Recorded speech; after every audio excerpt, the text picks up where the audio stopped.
If you like what you're seeing and you like what we're talking about, please subscribe to our YouTube channel or listen to us wherever you can. We're on all audio platforms. UFC 319. I always like to ask you about other fights that you may have saw on this card. One I'm wondering in particular about too is that I don't remember the kid's name, but the guy from the Contender Series that Dana White made a joke about ended up fighting on the prelims of this card, I believe too. Oh yeah, what was this guy's name? Because I couldn't remember his name. Dana couldn't pronounce his name, and then he was trying to chant it after he won. But I was not a fan of this gentleman. You got it? Baisanga Surskakov? Sure, that sounds about right. He beat Eric Nolan. He defeated him with a rear naked choke in round 2, it looks like. So yeah, so this guy's from Khamzat camp. Yeah, that's why he fought on 4 days' notice or whatever. He won a fight on the Contender Series on Tuesday and then fought on Saturday. Very, very cocky, incredibly cocky. It was a good performance, but Eric Nolan definitely put on. I mean, he fought up a weight class. That's not his regular weight class, middleweight. So he put on a good performance and he tried to be aggressive with Baisanga. But I mean, the guy's going to be a problem for sure. So we'll see. I hope he loses his next fight, though. His attitude rubbed me the wrong way. Any other fights on this show? Did you? Yeah, Chase Hooper, who I definitely root for, and I'm not the biggest fan of Alexander Hernandez, who he fought. Yeah. Chase Hooper got clipped with the right hand, got knocked out. Fortunately, we have talked about how his striking has improved, but Hernandez does hit hard, and he's got a lot of experience in the UFC. So Chase will be back. Good win for Hernandez. Yeah. But we can get into this main card because this was a very good main card. One other thing I will say I'll throw out there was I didn't know this, but the opening fight of the prelims, the whole the very first fight in the card was actually for the Ultimate Fighter. Yeah, I know one of DC's guy lost. He's from Kazakhstan or whatever. Well, Joseph Morales won. He was the flyweight and he was part of Team Alpha Male. So anyway, just shout out to them. We can get into this main card like you said, though. I mean, this was a very also Jessica Andrade and Lupi Gondinez. They put on a pretty good fight. Jessica Andrade lost again, though. I want to see how many losses in a row that is for her. Yeah, quickly. She's had a rough patch, She's been around the UFC for a long time. Let's see. 1, 2, 3. 6 of her last 8 she's lost. So, gone up and down a lot of weight classes, and she did put on a good fight. She tried to be really aggressive because technically Lupi is a much better boxer. So she tried to go at her with raw power, but she couldn't knock her out. So maybe time for Jessica to hang him up, before she takes too much more damage. Every weight class in the women's division, pretty much. I mean, yeah. Flyweight, strawweight, bantamweight. So a pioneer for sure. Absolutely. Main card here opened up with Tim Elliot versus Kai Asakura. I ended up picking Kai in this one, but I think what I said was that Tim's wrestling and the fact he's a complete fighter could end up giving Kai problems, and I could very easily see Kai getting beat and submitted. I thought because Tim fights a little reckless at time, he might get clipped, but Tim just looked so much better here. Even though I didn't pick Tim, it just did not surprise me. And there's a fight on here later that I did pick right, and it did surprise me the way it happened. We'll get to that later. But yeah, good win for Tim. As always, I like to, especially after pay-per-views, I like to pick potential opponent. I think Steve Erceg, who's coming off a victory and has fought, for the title before and stuff too. And I said, let's match him and Tim up. I think that could be a fun fight. Yeah, it'd be good.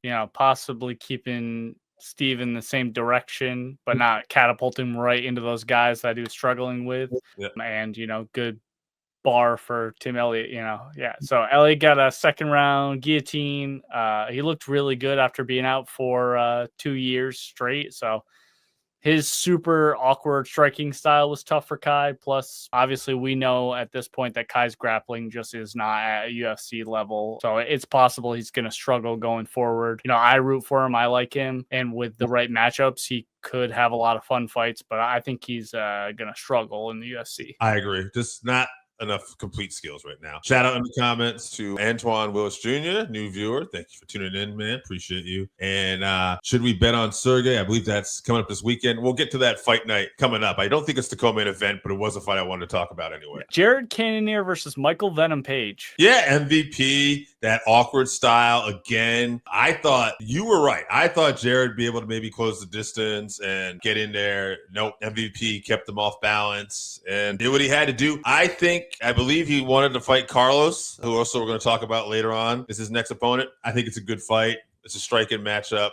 Let's do it. Yeah, MVP, another decision. He's going to win most fights by decision, I think. So he's just a puzzle that most guys aren't going to be able to solve. So he doesn't just beat these guys, though. He embarrasses them. I was embarrassed for Cannonier during this fight. So yeah, if guys can get him down, they can beat him, but he's going to punish them on their way in. So, I mean, he's got the experience of like 25 fights or something of guys just trying to take him down. They all have the same game plan. They know what they need to do, but his takedown defense just is strong enough to hold him off usually. So it just shows how great Ian Gary is also, because I was at welterweight.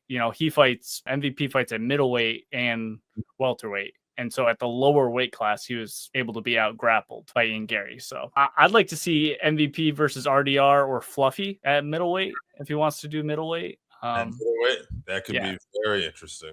Yeah, that'd be fun. But all right, moving on here. Some of these get a couple exciting finishes here. Geoff Neal versus Carlos Prates. Yeah, Carlos Prates, spinning elbow, first one of the main card. With 1 second left in the first round also. Yeah, buzzer beater. I mean, so this was the one I did pick Carlos, but I was really surprised on the way this happened because, man, oh, man, like, whew. I mean, Geoff Neal is a dog, and I just didn't expect that to happen. Hey, Geoff Neal looked good, too. He has, like, up and down fights, but he was looking pretty good in that until he wasn't. Yeah, until he wasn't,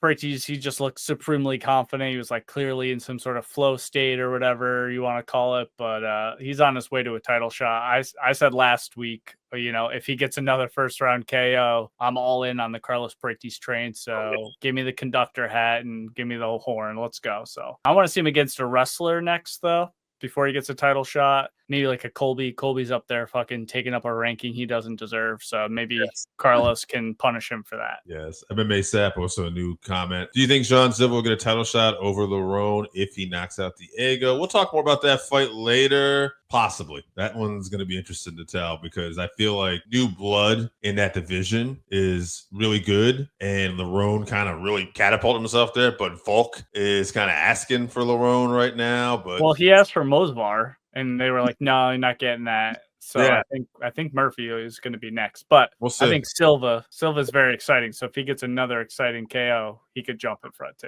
Yeah. So speaking of Lerone Murphy versus Aaron Pico. Yeah. I felt bad for Pico because I really thought that Pico was looking good here, and this reminded me of some of his earlier fights where he just gets caught. And I think Chael Sonnen talked about this on the post show where it's like, like Pico's an interesting fighter because he's always either winning his fights in spectacular fashion or he seems like he's going to win until he gets caught and something happens. And I don't know if it's just defensively, he needs to tighten stuff up, or if it's his chin or what the deal is, but this seems to happen to him. And it's a bummer.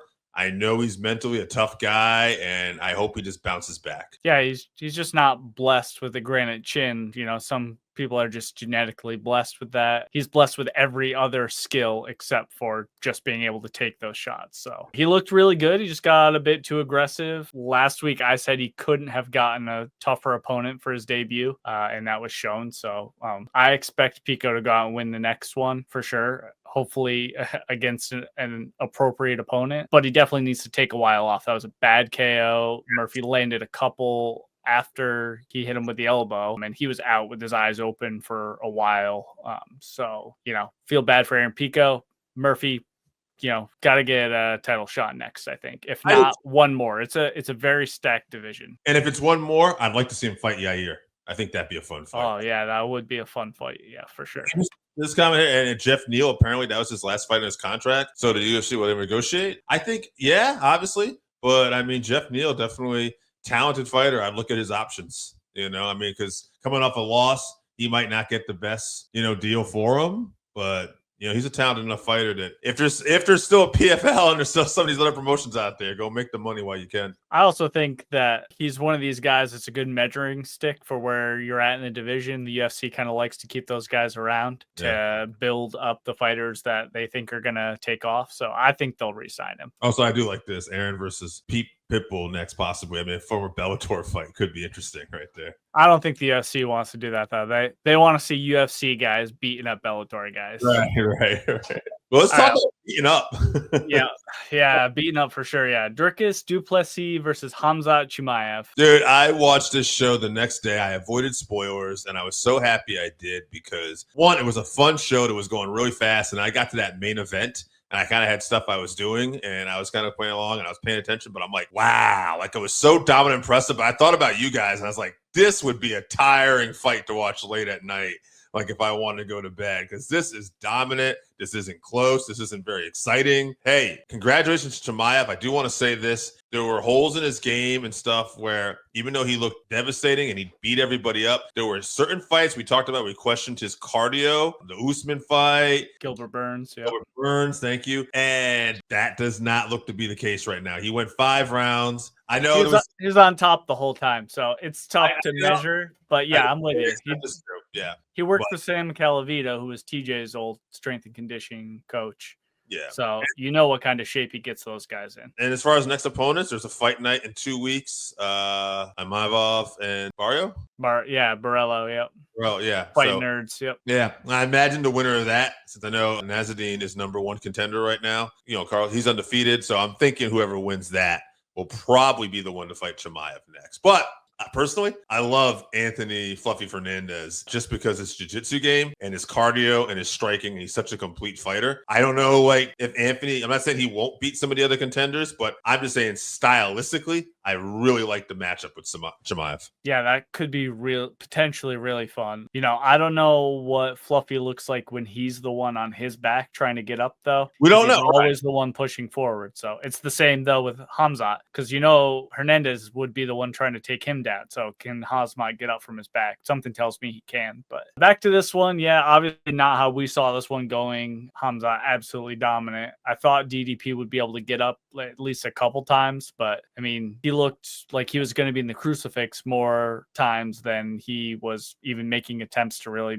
stand up. So again, you know, I know Mighty Mouse went off on people saying this and how it was not exciting, but I don't think that you should be able to score around just hugging a guy from behind and doing no damage at all. But right now that's what the rules are. So not very exciting, but hot damn, it was impressive. Very impressive. I agree with that. But also, if this fight just plays out the way this is, you can't give it to DDP either. He did nothing. No, he did nothing. Yeah.